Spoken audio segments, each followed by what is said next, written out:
Hello दोस्तों, आप सभी का हमारे चैनल शार्प माइंड एकेडमी पे स्वागत है।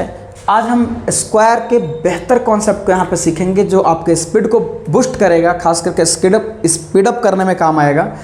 मुझे पता है कि आप स्क्वायर निकाल इजीली लेते होंगे, मल्टीप्लाई करना है स्क्वायर निकल जाएगा आपका। लेकिन कुछ कॉन्सेप्ट देखते हैं। जैसे अभी बताया मैंने 15 × 17। अब इसका आंसर तो बच्चे भी यहाँ जो बैठे हुए हैं बना लेंगे, मल्टीप्लाई करना आंसर आएगा। लेकिन हम यहाँ पे स्क्वायर के कॉन्सेप्ट से कैसे इस चीज़ को बनाएंगे, तो इन दोनों के बीच में कौन सा नंबर पड़ रहा है 16, तो हम यहाँ पे लिखेंगे 16 का स्क्वायर और माइनस का 1। इसी के लिए मैंने आपको क्लास में याद करवाया है कि आप 1 से 32 तक स्क्वायर नंबर याद रखें, नहीं तो एक इसको मल्टीप्लाई करना पड़ेगा। आपको पता होगा इसका 256 - 1 255 आंसर होगा। ऐसे ही कोई नेक्स्ट लेते हैं क्वेश्चन 13 × 15, इसको कराना होगा मल्टीप्लाई। स्क्वायर के कॉन्सेप्ट लगाना है ना कि मल्टीप्लाई करेंगे। इसके बीच का नंबर देखें 14 है, तो आपको 14 का स्क्वायर -1 196 - 1 आपका 195 आंसर हो रहा होगा। एक बेटर कॉन्सेप्ट क्या है जहाँ से क्वेश्चन पूछे जाते हैं बच्चों को कि यूनिट प्लेस क्या होता है परफेक्ट स्क्वायर नंबर का, यूनिट प्लेस डिजिट। तो क्या नहीं होता उस चीज़ को हम याद रखेंगे। 2 3 7 8 सिंगल 0 ट्रिपल 0 ऐसे ही करके अनपेयर्ड 0 होने चाहिए। अगर ऐसा आपको किसी भी नंबर के यूनिट प्लेस पे दिख जाए, स्टार्टिंग में दिख जाए, राइट साइड में दिख जाए, तो आप समझ जाना कि ये नंबर परफेक्ट स्क्वायर नंबर नहीं है। परफेक्ट स्क्वायर नंबर होता क्या है, तो जैसे 2 का स्क्वायर 4 तो 4 परफेक्ट स्क्वायर नंबर है, 3 का स्क्वायर 9 तो 9 परफेक्ट स्क्वायर नंबर है, 4 का स्क्वायर 16 परफेक्ट स्क्वायर नंबर है। जो किसी नंबर का स्क्वायर बनता है उसे हम परफेक्ट स्क्वायर नंबर कहते हैं। ठीक है, इस कॉन्सेप्ट को याद रखना पड़ेगा। कुछ बेहतर मल्टीप्लाई आपको सिखाया है जो स्क्वायर रूट पे फॉलो हो रहा है, इसको आप याद रखें। यूनिट प्लेस क्या क्या नहीं होता इसको याद रखें। कोई क्वेश्चन डायरेक्ट नंबर पहचानना होगा कि स्क्वायर नंबर है या नहीं है। बाकी जो डिजिट आएंगे हो भी सकते हैं स्क्वायर, नहीं भी हो सकते हैं, उसको हम फाइंड आउट करने का तरीका क्लास में बता दिया जाएगा आपको। कुछ बेहतर कॉन्सेप्ट और है आपके पास, जैसे आपको पास 15 का स्क्वायर - 14 का स्क्वायर। इसका आंसर बच्चे जानते होंगे, 15 का स्क्वायर माइनस कर देंगे आपको 29 आएगा। लेकिन यहाँ पे जो कॉन्सेप्ट हो रहा है, इन दोनों को प्लस करके आप आंसर लिख सकते हैं आप 29 डायरेक्ट।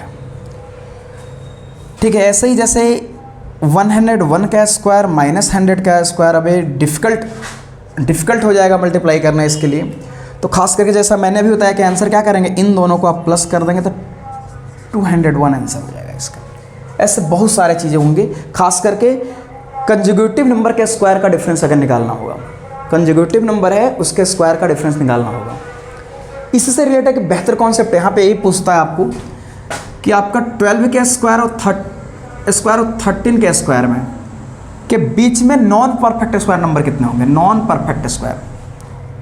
तो कुछ बच्चे को अगर कॉन्सेप्ट नहीं पता हो, गिनेंगे कि अरे 12 का स्क्वायर 144 होता है, 13 का स्क्वायर 169 होता है। अब यहाँ पे 45 46 काउंट स्टार्ट करेंगे। जिनको टाइम टेकिंग कॉन्सेप्ट होगा उनके लिए आंसर आ जाए, कोई दिक्कत नहीं है।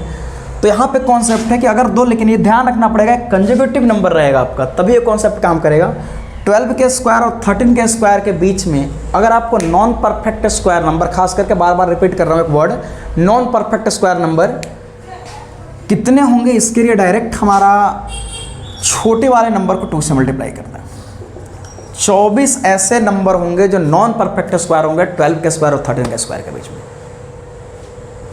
खास करके ये क्वेश्चन आपका अलग होता है और एक क्वेश्चन आपका अलग है। इस क्वेश्चन में माइनस करना है, खास करके जब माइनस करोगे आप तो इन दोनों को +25 आंसर आएगा, लेकिन यहाँ पे 24 आ रहा है। ठीक है, इस दोनों का डिफरेंस आप समझ लेंगे अच्छे से मैं क्या कहने जा रहा हूँ।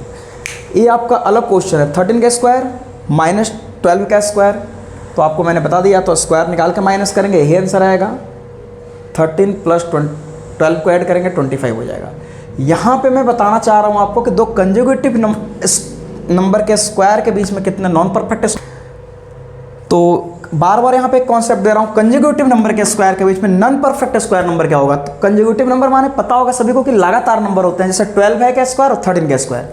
इसके बीच के जो नंबर, इसके बीच के स्क्वायर के बीच में जो नॉन परफेक्ट होगा उसका नॉन परफेक्ट क्या होगा। जैसे मैंने परफेक्ट समझाया था आपको, 2 का स्क्वायर 4 परफेक्ट स्क्वायर नंबर है। 9 परफेक्ट स्क्वायर नंबर है, 16 परफेक्ट स्क्वायर नंबर है, लेकिन 7, 11 ये सब परफेक्ट स्क्वायर नंबर नहीं है। ओके, तो एक कॉन्सेप्ट भी समझ में आया होगा, एक कॉन्सेप्ट भी समझ में आया होगा।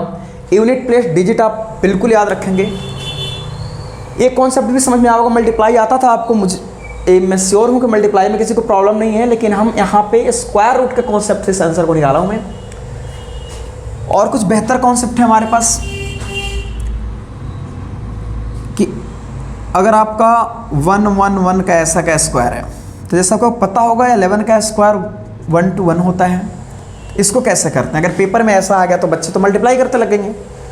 यहाँ पे 1 1 1 का स्क्वायर 1 2 3 4 तक जाएंगे, 4 1 है, यहाँ से कोई भी नंबर का अगर 5 नंबर का स्क्वायर है तो आपको मल्टीप्लाई करने की जरूरत नहीं इस कॉन्सेप्ट के बाद। 5 नंबर है, 5 1 है, 1 2 3 4 5, फिर 4 3 2 1। बस आज के क्लास का जो कॉन्सेप्ट है यहीं तक रहेगा। नेक्स्ट क्लास में हम और इससे भी बेहतर कॉन्सेप्ट होंगे जो आपको आपके स्पीड को और बूस्ट करेगा।